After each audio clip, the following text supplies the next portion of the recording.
Olá, meus irmãos, bom dia! Que privilégio estar aqui com vocês nessa manhã, compartilhando um pouco desse material que é tão interessante e tão necessário. Nós estarmos trazendo esses assuntos que muitas vezes nós não paramos para refletir. Hoje nós vamos falar sobre a unidade na diversidade, o Evangelho e as etnias. E antes de iniciarmos trazendo o estudo de hoje, eu quero orar com você nesse momento. Feche seus olhos ou coloque sua mente aí voltada para o Senhor nesse momento. Senhor Deus, Pai soberano, nós te agradecemos por este tempo, por esse privilégio, Deus, de aprendermos uns com os outros. Pai, direciona, Deus, essa lição dessa manhã e faz com que o Senhor seja exaltado e glorificado em tudo aquilo que será dito, Deus. É o que eu te peço em nome de Jesus e por fé te agradeço. Amém, Senhor. Bom, vamos começar falando sobre um exemplo que ele traz aqui de 4 jovens que tiveram suas vidas ceifadas, unicamente porque faziam parte de uma comunidade negra. E alguns brancos resolveram jogar uma bomba nessa igreja e acabou matando, dentre alguns mortos, 4 jovens, né? E talvez você pode estar pensando aí, por que alguém vai jogar uma bomba numa igreja? Simplesmente porque era uma comunidade de negros e não uma comunidade de brancos. É até assustador ver como o ser humano distorce as coisas que são criadas por Deus, né? As pessoas que são criadas por Deus. E aí esse pastor que traz esse material, ele compartilha que 50 anos depois, ele esteve o quê? Ele esteve nessa mesma igreja que teve essa explosão, ele esteve pregando com várias outras pessoas dentro dessa mesma igreja. E numa reunião, numa sexta-feira, no mesmo dia, né, Martin Luther King havia liderado uma marcha pacífica pelo centro de Birmingham, que acabou em seu aprisionamento, tá? E onde ele foi confinado em condições bem adversas, alguém lhe entregou uma carta. E essa carta foi publicada e assinada por 8 pastores brancos dessa mesma região, criticando ele pelos métodos em que ele estava instando o povo a cultivar a paciência também nessas atividades de promoção dos direitos civis. E em resposta a esta carta, Martin Luther King escreveu o seguinte: é fácil para aqueles que nunca foram alvo dos dardos ardentes da segregação dizer que é preciso esperar. Contra um sentimento degradante de não ser ninguém, só então vocês compreenderão porque achamos difícil esperar. E em seguida, Martin Luther King, ele acusa esses pastores que pediram para ele ter paciência, o seguinte: em meio às injustiças flagrantes infligidas ao negro, vejo igrejas brancas se omitirem, contentando-se meramente em proferir irrelevâncias piedosas e trivialidades farisaicas. Em meio à luta gigantesca pela libertação do nosso país, da injustiça racial e econômica, ouvi tantos pastores dizerem: o evangelho não se preocupa com essas questões sociais. Eita, Senhor, como nós distorcemos, né? E aí, Martin Luther King roga, né, para esses pastores que apliquem o evangelho às questões sociais. Houve um tempo em que a igreja tinha muito poder. Foi nessa época que os prisioneiros cristãos se regozijavam quando eram considerados dignos de sofrer pelo que acreditavam. Naqueles dias, a igreja não era simplesmente um termômetro que registrava as ideias e os princípios da opinião popular. Ela era o termostato que transformava os costumes da sociedade. Se a igreja de hoje não recuperar o espírito sacrificial da igreja primitiva, ela perderá o selo de autenticidade, negligenciará a lealdade de milhões e será descartada por ser considerado um clube social irrelevante, sem sentido algum para o século XX. E a gente pode pensar, né? Será que tudo isso que o Martin Luther King escreveu não foi necessário? Como é que a igreja tem exercido o seu poder e sua autenticidade? E em que a igreja tem crido? Isso aqui é algo que aconteceu há muitos anos atrás. Mas será que ainda hoje nós não vemos esse preconceito racial sendo colocado diante de nós diariamente? Avalie você.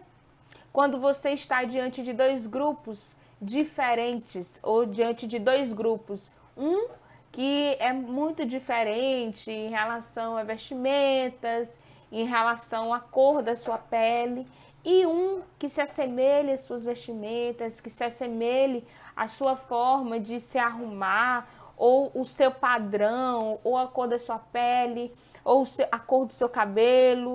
Se você não é tendencioso a preferir as pessoas que são iguais a você, que são iguais a mim, isso aqui é uma reflexão necessária e eu refleti muito sobre isso, né?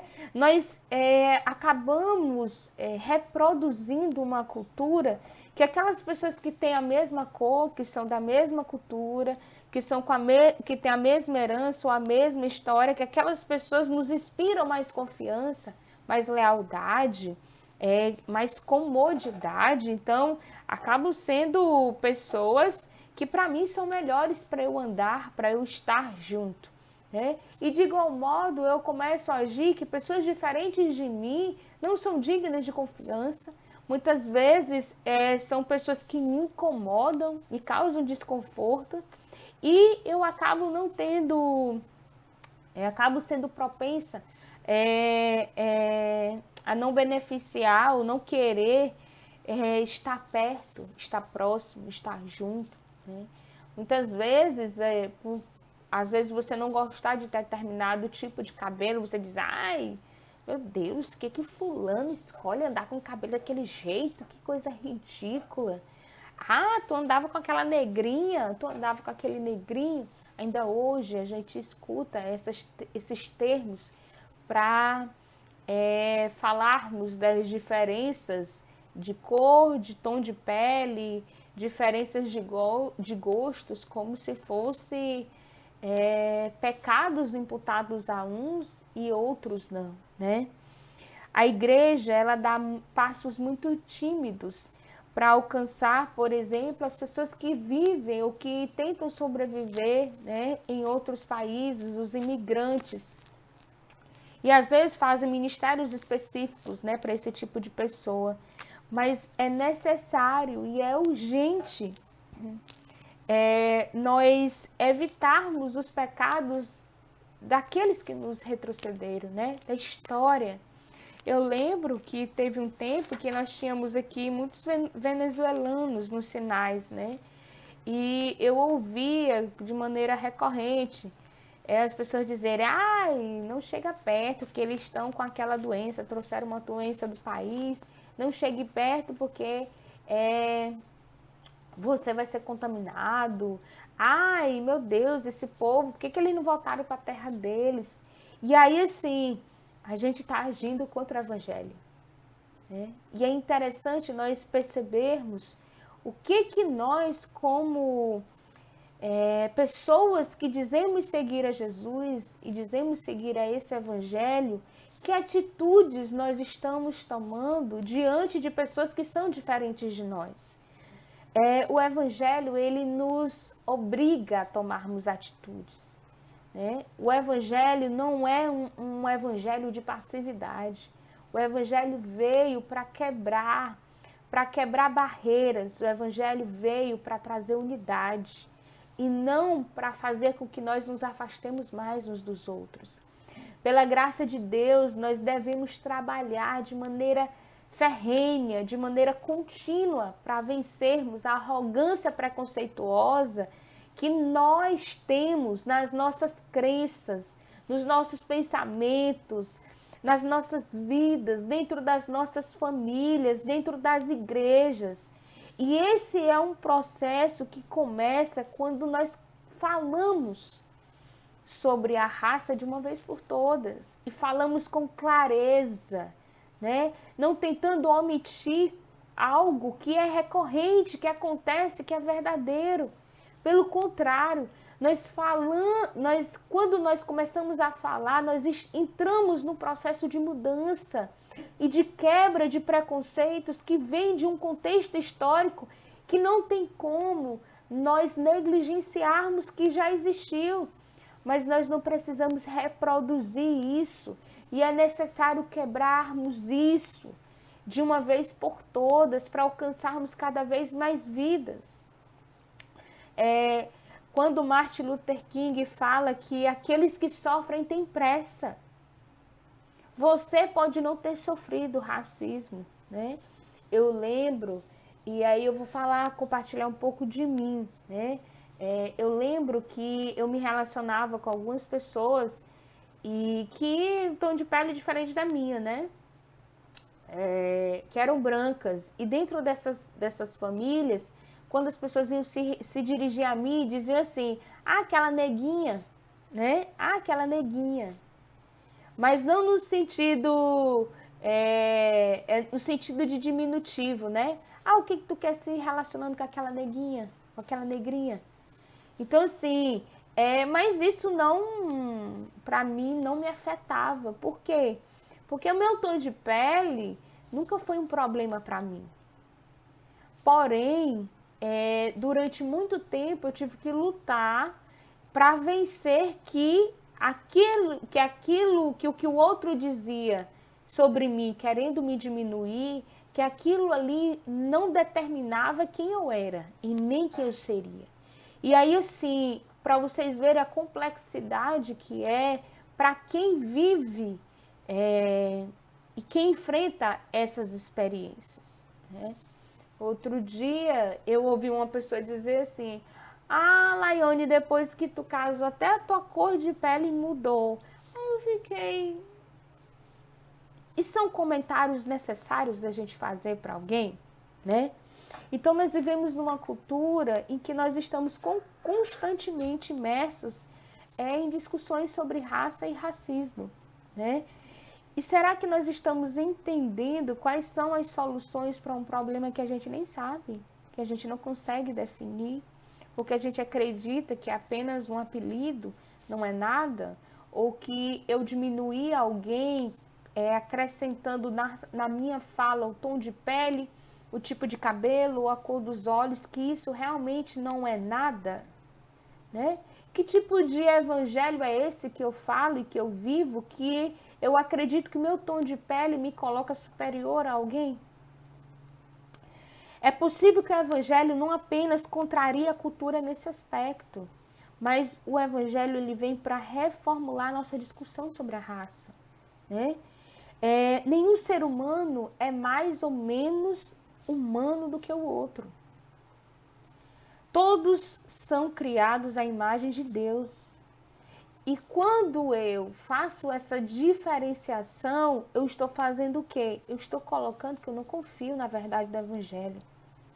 Eu estou colocando o quê? Que esse evangelho, ele não ele não é dessa maneira. Eu é que interpreto o evangelho. E aí, meus irmãos, a gente vai cair num engodo e em vários marcos históricos de humilhação, de sofrimento, de vidas ceifadas das piores formas possíveis, como marco de pessoas que interpretaram o evangelho de uma maneira distorcida, a seu bel prazer. E eu vou trazer para vocês aqui alguns exemplos para a gente perceber o quanto que essa distorção do ser humano, ela leva a horrores indescritíveis dentro da história. E aí alguns exemplos são a escravidão dos Estados Unidos. E aí você pode assistir vários documentários que trazem como era a vida do negro. o Holocausto na Alemanha, o massacre armênio na Turquia, o genocídio em Ruanda e o massacre de 6 milhões de coreanos, chineses, indo-chineses e filipinos pelos japoneses.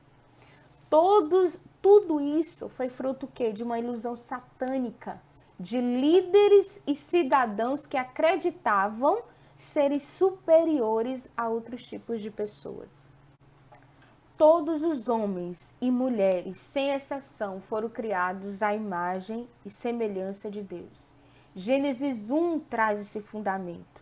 Em Gênesis 10, esse fundamento é amplificado, quando depois da queda do homem e do dilúvio que inundou o mundo, as pessoas foram divididas segundo suas famílias, segundo suas línguas, segundo as suas terras e segundo as suas nações. Lá em Gênesis 10, 31 diz isso.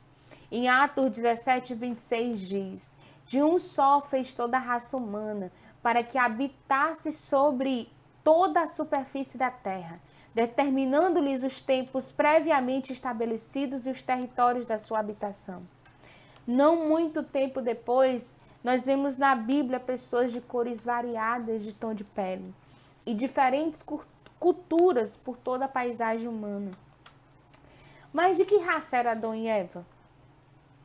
A raça que eles tinham era a raça humana. E aí você pode perguntar, mas de que cor de pele era Adão e Eva? Alguns estudiosos, alguns historiadores, né, eles trazem que eles poderiam ter qualquer cor, poderiam até ter cores diferentes. Mas talvez o tom de pele de Eva fosse tom de terra, de ossos. E segundo a genética, a maior probabilidade é de que a pele de nossos primeiros pais fosse mais escura, já que é o tom, a cor de pele mais predominante, o gene dominante. E aí, nós nos pegamos muitas vezes pensando, falando em termos que a própria Bíblia nem sequer usa. A palavra de Deus não nos diz de que cor era Adão e Eva, porque para Deus não há correlação entre pertencer à raça humana e ter uma cor de pele. Qualquer que tenha sido a cor de Adão e Eva ou dos seus filhos, havia neles algo que existe em cada um de nós, um DNA que foi criado por Deus e que no futuro deu lugar a uma família de várias cores em um mundo multicultural. Seja qual for a cor da nossa pele, todos temos as mesmas raízes. Somos todos fundamentalmente participantes da mesma raça. Somos parte de uma mesma raça. E é por isso que todos nós precisamos do mesmo evangelho. E quando nós compreendemos isso, meus irmãos, nós percebemos que a maior parte das discussões sobre a raça ou sobre o racismo em nossa cultura, ele tem uma perspectiva totalmente distante do evangelho. E é como eu digo, uma perspectiva que não é distorcida. Porque no processo de discutir a nossa diversidade, né, na perspectiva das diferenças de raça, nós desconstruímos algo pelo qual fomos criados na unidade, que é o quê? A raça humana.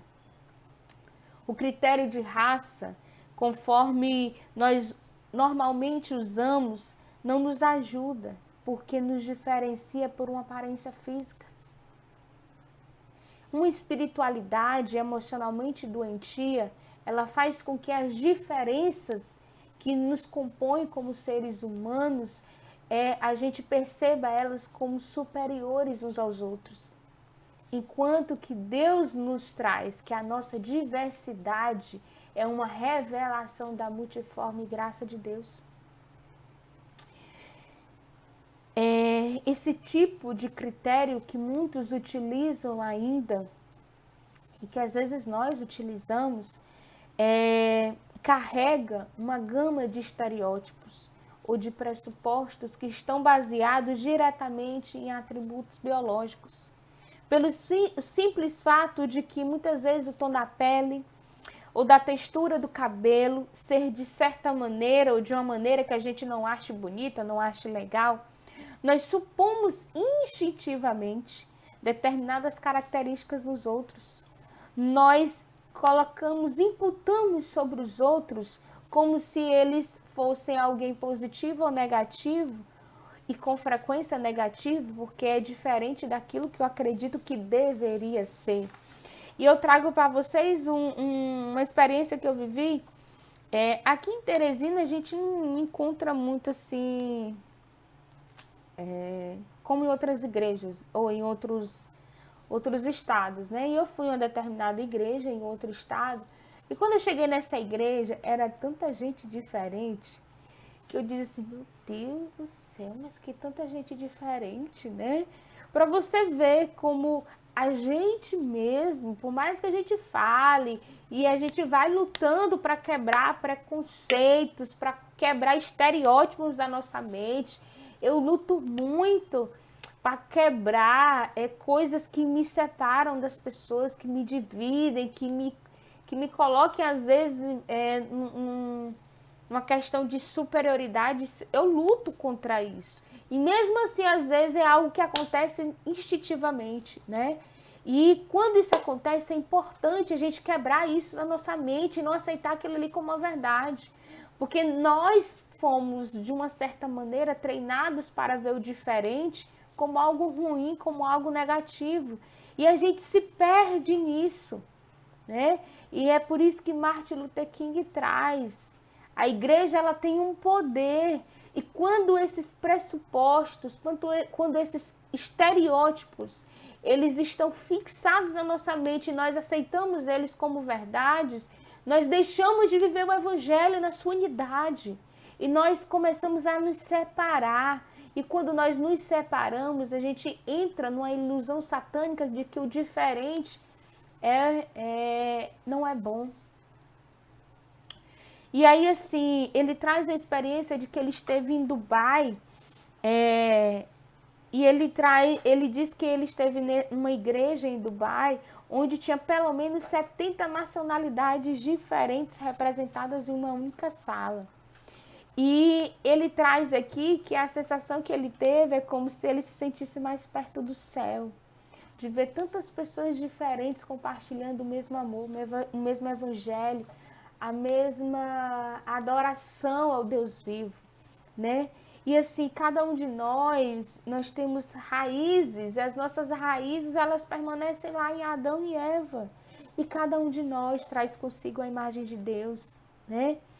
Como nós classificamos uns aos outros inutilmente com base em diferenças raciais, e acabamos atribuindo uns aos outros diferentes cores, com todo tipo de pressuposto, estereótipo associado a um rótulo. Você é negro, você é branco, você é amarelo, você é pardo. Desde o princípio, a gente acaba minando a nossa capacidade de construir, de discutir e de tratar, né, da tensão que foi construída historicamente nessa questão social geral, racial. E a menos que o ponto de partida seja o outro, rótulos desse tipo, eles têm um efeito mortal sobre a vida das pessoas.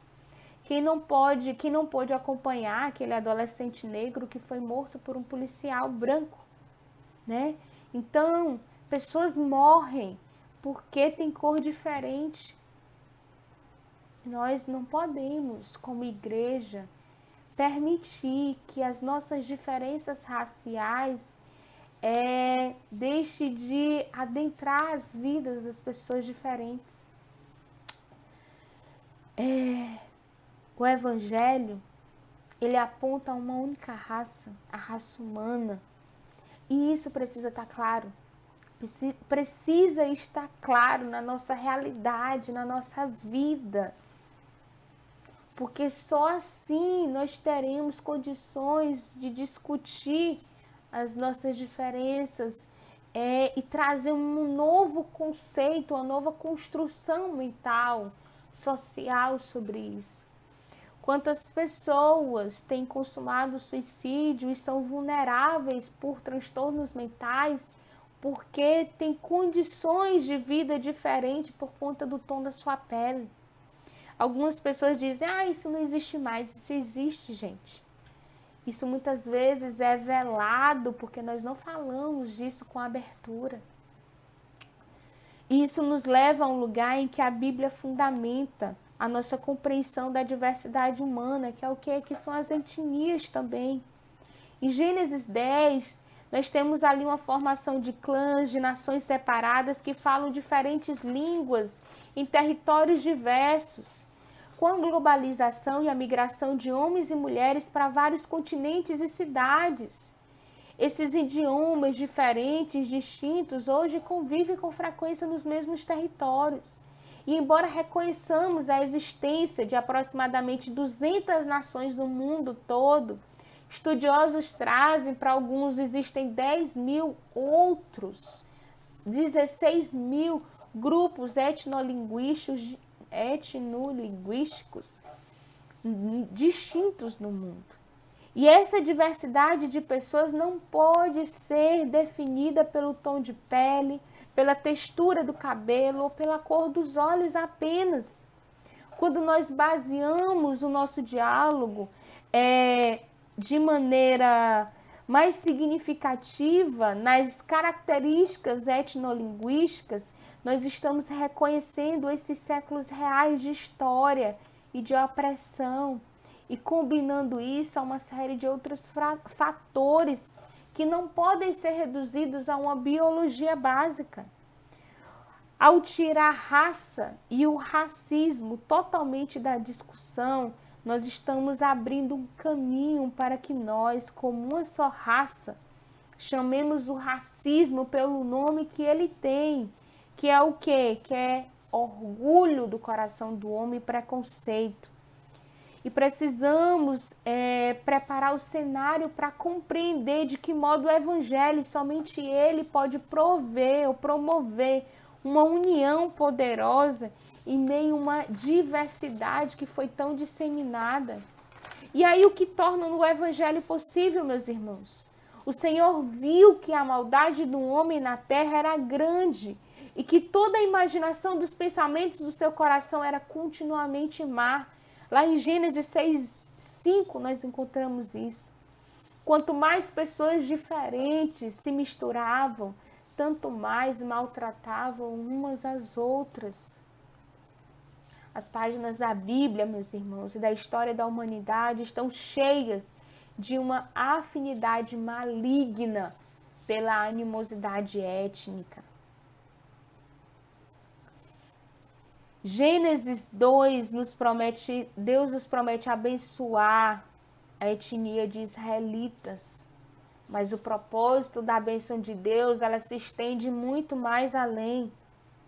Gênesis 12:3 diz, todas as famílias da terra serão abençoadas por meio de ti. Todas as famílias da terra.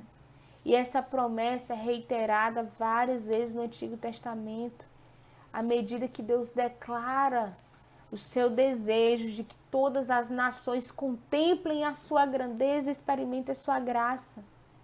Êxodo 22:21 diz, não maltratarás o estrangeiro, nem o oprimido, pois fostes estrangeiros na terra do Egito. Deus diz em Deuteronômio 10:18, Deus ama o estrangeiro e lhe dá comida e roupa. E Deus nos conclama a amarmos o estrangeiro. E Deus diz que muitas vezes nós temos oprimido injustamente o estrangeiro. O que é o estrangeiro? O termo hebraico para estrangeiro é o imigrante.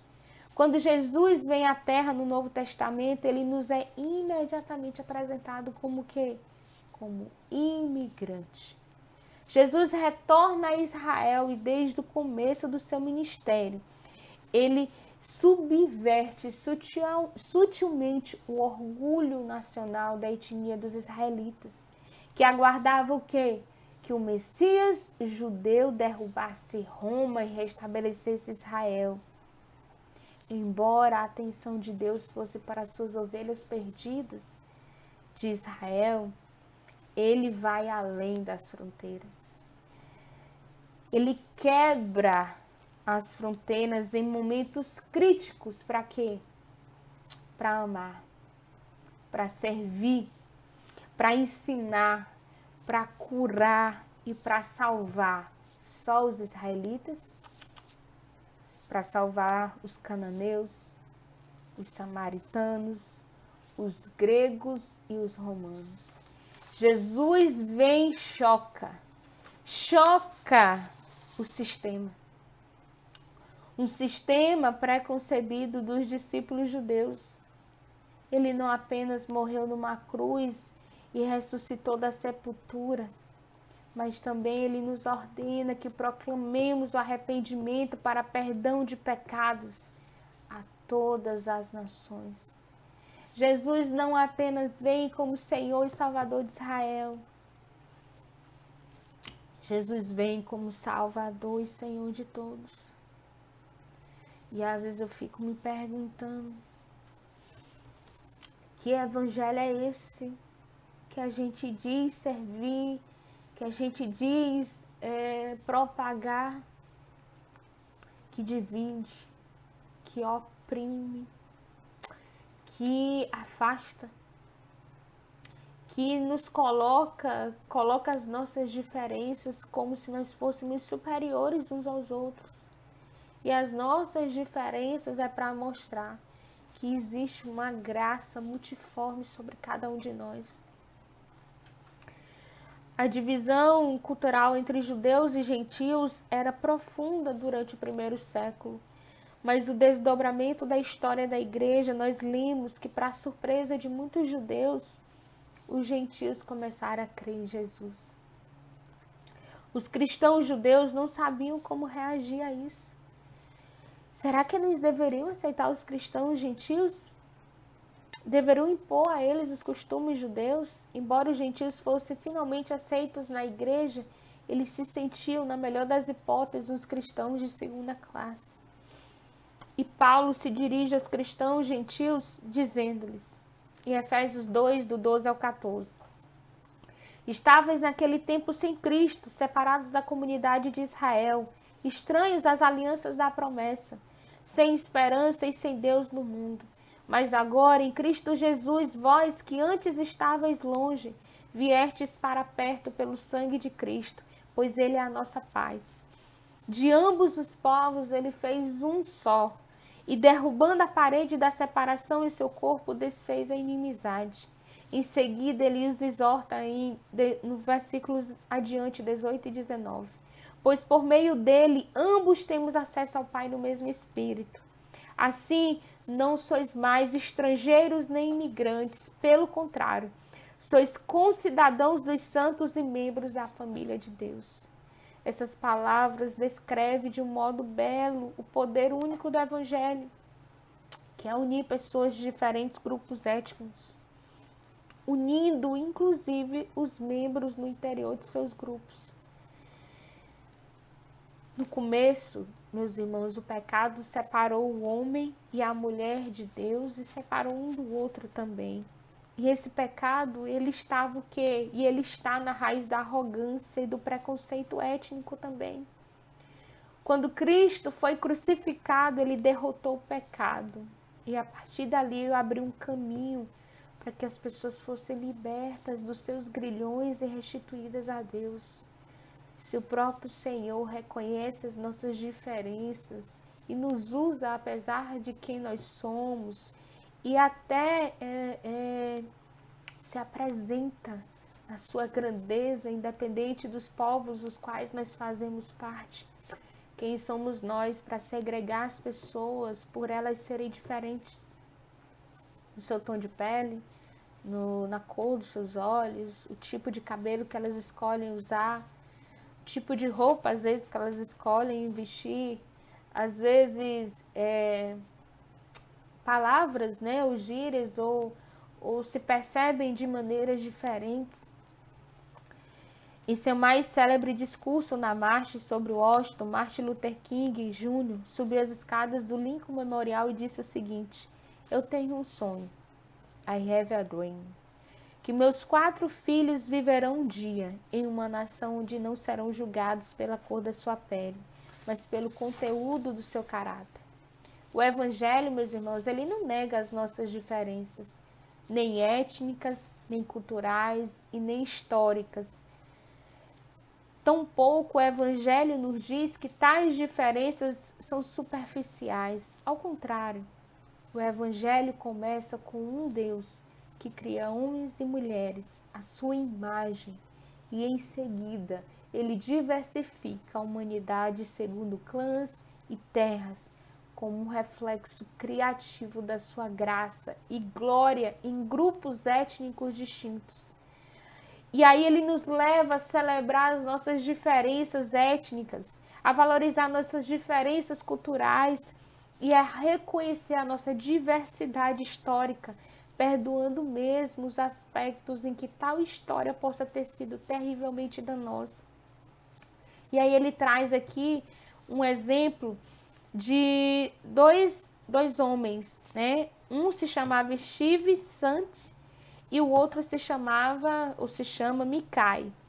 Mikai faz parte de um povo chamado Auaorani, que faz parte das selvas do Equador.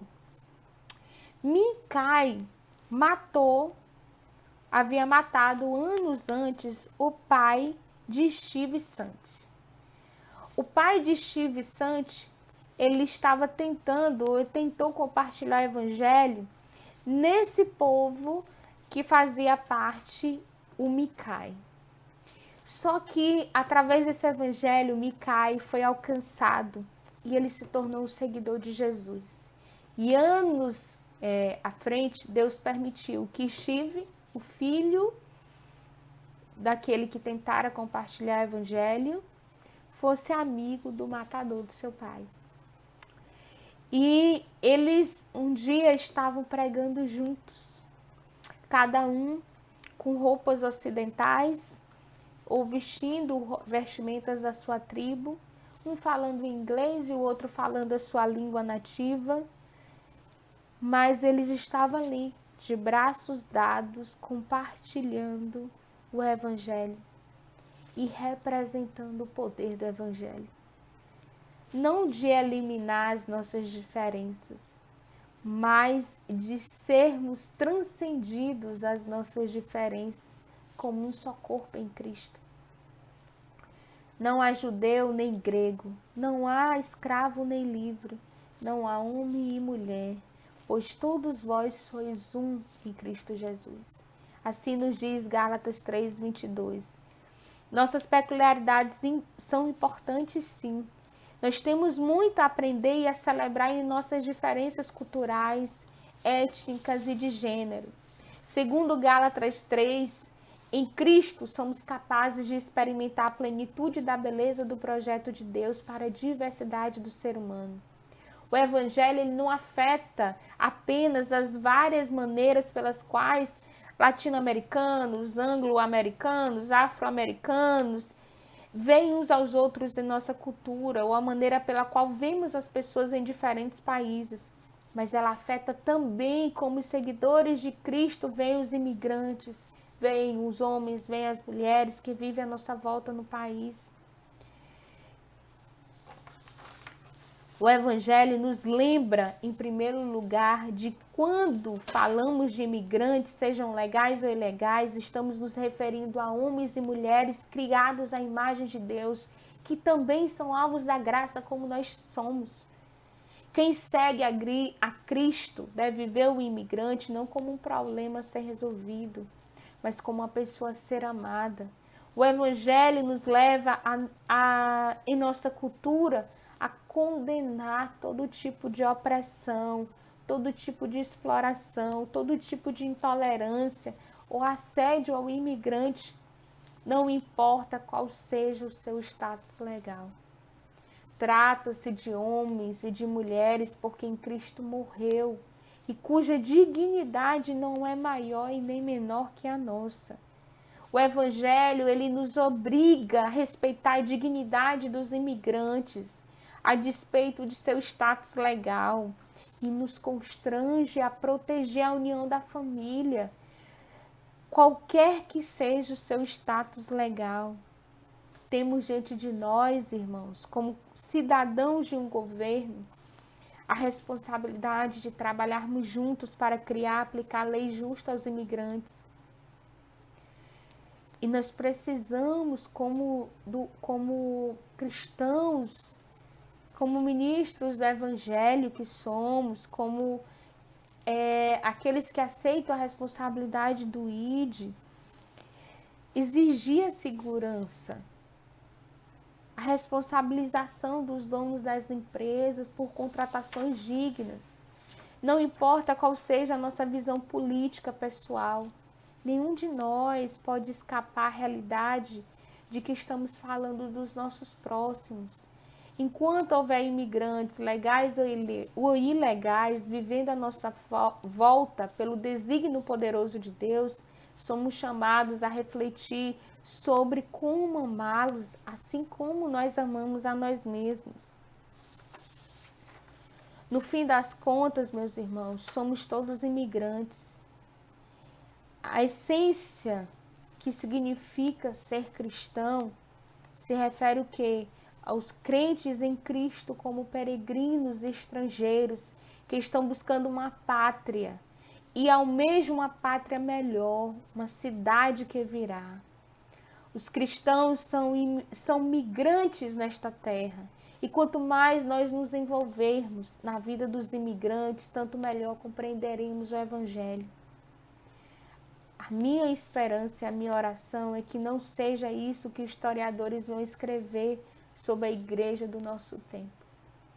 O corpo de Cristo, ele é composto de uma cidadania multicultural, de um reino de outro mundo. E isso muda a maneira pela qual nós vivemos no país em constante transformação.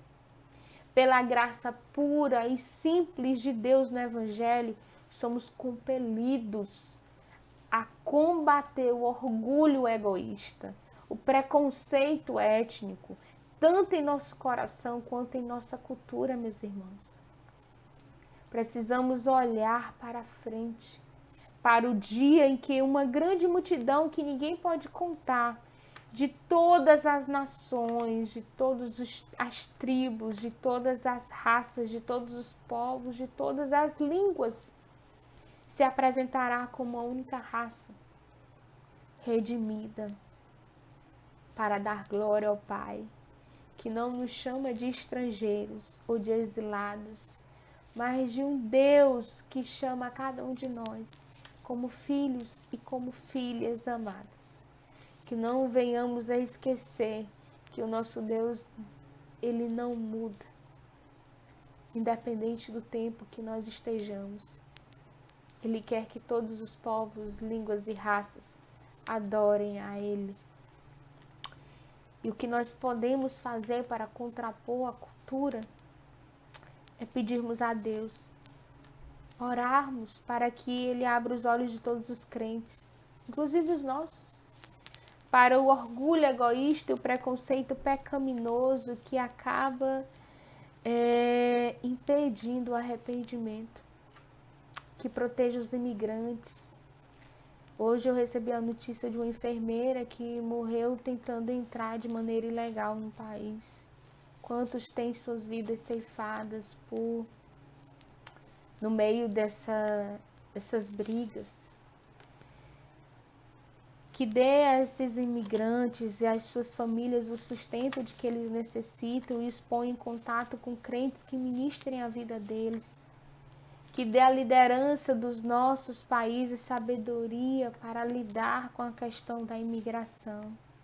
Nós, como igreja, também precisamos participar, precisamos conversar com as lideranças, precisamos conhecer um pouco melhor aquilo que acontece também no nosso estado, como nós podemos, como igreja, agir diante disso. E vamos proclamar Proclamar as verdades da Escritura, como dizem Atos 17, 26. De um só fez toda a raça humana para que habitasse sobre toda a superfície da terra, determinando-lhes os tempos previamente estabelecidos e os territórios da sua habitação. Como diz Deuteronômio 10, 19, amarás o estrangeiro, pois fostes estrangeiros na terra do Egito. E como diz Gálatas 3, 28, não há judeu nem grego, não há escravo nem livre, não há homem nem mulher, porque todos vós sois um em Cristo. Que Deus nos abençoe, abençoe sua manhã, abençoe seu dia, sua semana. E eu vou orar, agradecendo a Deus por essa ministração na minha vida. Senhor Deus, nós te agradecemos, meu Pai, porque nós não merecemos, mas o Senhor concede a tua graça e misericórdia sobre cada um de nós. Deus, em nome de Jesus, nos ajuda a vermos o nosso egoísmo, os nossos preconceitos e que venhamos, ó Deus, a sermos transformados e a compreendermos que nós somos um no Senhor, que o Senhor nos fez com uma única raça, a raça humana, e que todas as etnias, as diferenças culturais, biológicas, que nada disso venha nos separar, Deus. Que venhamos a entender que o que nos une, ó Pai, são as nossas diferenças. A nossa unidade, meu Deus, ela é colocada, Senhor, porque o Senhor nos faz um em Ti, Jesus. E nos ajuda a romper com essas barreiras que são muitas vezes fortalecidas nas nossas crenças, ó Pai, que são construídas por conta de toda a história que um dia já existiu. Que os historiadores, ó Deus, venham falar da igreja desse tempo de uma maneira diferente. Que o Evangelho, ó Deus, venha ser, ó Pai amado, essa porta de transformação, de mudança, não só na minha vida, não só na vida dos meus irmãos que estão nos ouvindo, mas de todo aquele que permite ser atravessado por esse Evangelho, que é transformador, que nos dá uma nova vida, que nos dá novamente um novo coração. Deus abençoe cada um. O que eu te peço e te agradeço em nome de Jesus. Amém, meus irmãos.